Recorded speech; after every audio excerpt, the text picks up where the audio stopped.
As the President enters the venue, may we request everyone to please rise.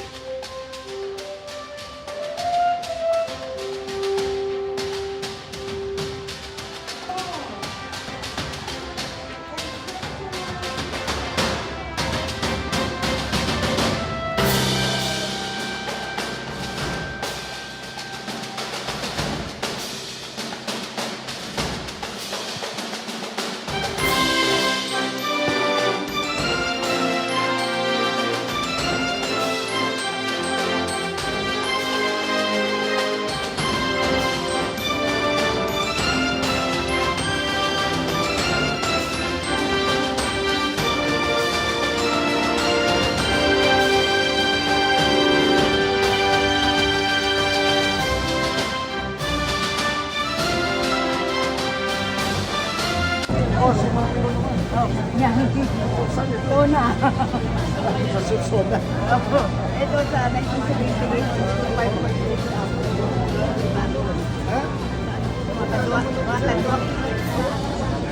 LV. May sapay. May sapay.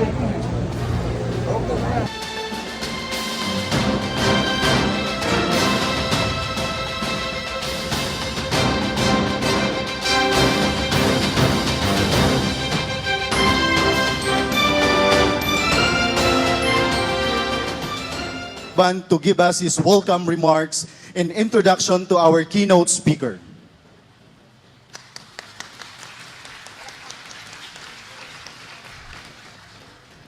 Magandang hapon po sa inyong lahat. Ladies and gentlemen, the President of the Republic of the Philippines, and concurrently, Secretary of Agriculture, the Department of Agriculture, His Excellency Ferdinand Marcos Jr. Thank you very much to our senior USEC, Ding Panganiban.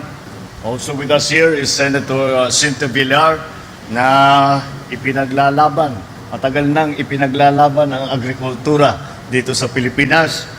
And of course, yung hinahanap nila sa akala ko naghihiyaw na naman, parang rally na naman ito eh. Humihiyaw sila, takala ko ako na naman yung sikat. But of course, it is actually Congressman Sandro Marcos. The UN representative of the FAO, Lionel Dabadie, my fellow workers in government, other distinguished guests, ladies and gentlemen, good afternoon. It is with immense pride and honor, nakangiti lahat dahil may ulan, ano? Inaalala natin ng matagal kung anong mangyayari dun sa El Nino. Sinerte naman tayo na imbis na tayo ibagyuhin, ay tayo hinila. Hindi naman tayo binagyo, pero hinihila yung ulan dito. So, kontrolin na lang natin yung flooding. Make sure that the Irrigation Association is taking full advantage of all of this rain na ma-direct sa tamang lugar. At baka naman masabi natin, siniswerte pa rin ang Pilipinas. Mahal talaga ng Diyos ang mga Pilipino.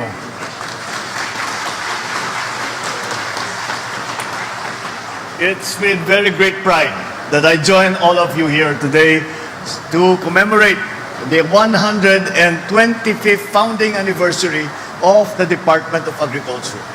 As we look back to the long and storied past of this institution, the implementation of the Agriculture, Fisheries and Modernization Act of 1997, this mobilized rural development and modernization of the country's agriculture and fisheries sector, and the promotion of urban agriculture to address concerns on food supply during COVID-19 pandemic. So first of all, let me recognize kayo, ang ating mga kasamahan, fellow officials and employees of the Department of Agriculture, and all the attached bureaus and agencies for your lifelong dedication to serving and shaping our society into what it is today. If there is one thing that I had always recognized, I really came to realize this when I was governor of Ilocos Norte, and I was trying to promote some of the agricultural sectors, yung aquaculture namin, yung aming, siyempre yung aming rice expansion. Lahat ng ating ginawa na pati na sa pag-provide ng mga inputs if there was one thing I learned at that time, ang dami talagang magaling na tao sa Department of Agriculture. At marami talaga na wala talagang iniisip at wala nang ibang ginagawa kundi makahanap ng paraan para pagandahin ang buhay ng ating mga magsasaka, para patibayin ang ating tinatawag na food supply. Despite some modest gains, marami pa tayong kailangan gawin. Kaya kailangan natin pagmasdan, pag-aralan at bantayan yung mga iba't ibang puwersa na nararamdaman natin na kung minsan nagiging sagabal sa ating performance. Yan yung mga decreasing productivity, climate change, diminishing natural resources, at nagbabago rin ang ating market. But through the years, the DA Planner program and projects have continuously provided farm inputs, credit assistance, equipment, machinery, production, and post-harvest facilities. Kasama na rin dyan ang farm-to-market roads at ang ating mga irrigation para pagandahin ang ating productivity. We must continue to adapt and utilize the latest technologies and practices that will not only enhance our productivity and our quality of life, but will also open more doors to investment and market opportunities for our friends from outside of the Philippines. Moving forward, the DA will continue to devise interventions to advance our agri-fishery practices, improve the competitiveness of our agri-fishery products, further boost the income of our farmers and fisherfolk. In addition, we will expand access to our markets and related enterprises by enhancing our physical and our digital infrastructure, leveraging on private sector investment. As I have mentioned, there is still a great deal of work to do.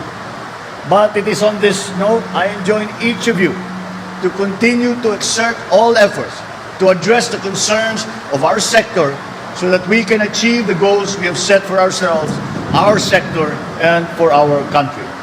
We must realize how important the agri sector is to the Philippines, not only to our economy, but also to every single Filipino. We have all heard the issues of food supply, of food prices, of supply chain problems.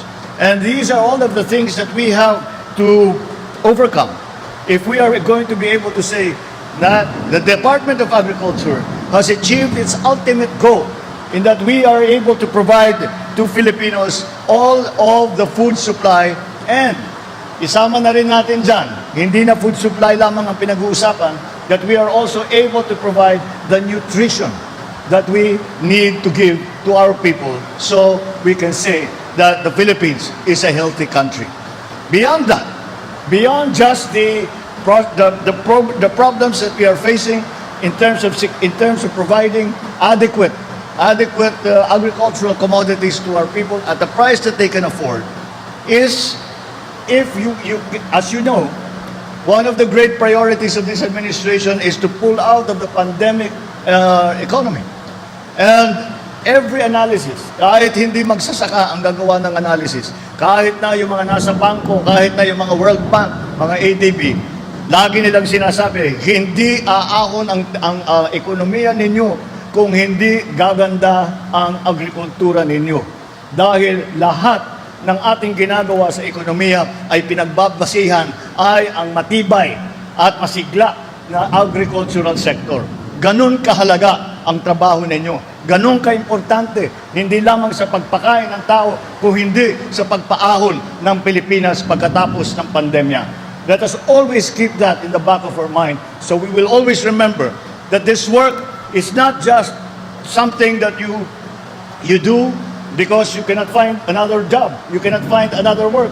O sige, okay na, papasok tayo. Alalahanin natin lagi, napakalaki at napakahalagang bahagi ang ginagampanan ng agriculture sector, at ang pagpaganda ng agriculture sector ay kasama na yan, katumbas na yan ang pagpaganda sa Pilipinas. Kaya mabuhay ang kagawaran ng agrikultura, mabuhay tayong lahat. Maraming salamat sa inyo. Thank you, Mr. President. Nakita nyo, anak ko, nakangiti na ito mga ito. Alam, wala, binubulungan ako ng ating mabutihing senadora at ang ating kasamaan at lahat ng mga tiga-DA. Sabi, sayang naman, ang dami natin pinagagawa sa mga tao. Dahil anniversary, dapat may bonus.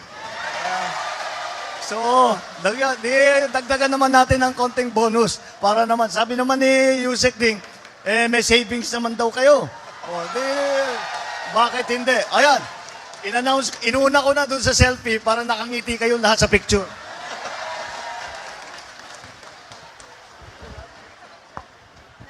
Thank you. Thank you, sir. Thank you so much, His Excellency, Mr. President. Thank you, Mr. President, for granting us this photo opportunity. Maraming pong salamat, Mr. President. That concludes our program for today. Once again, ladies and gentlemen, His Excellency Ferdinand Marcos Jr.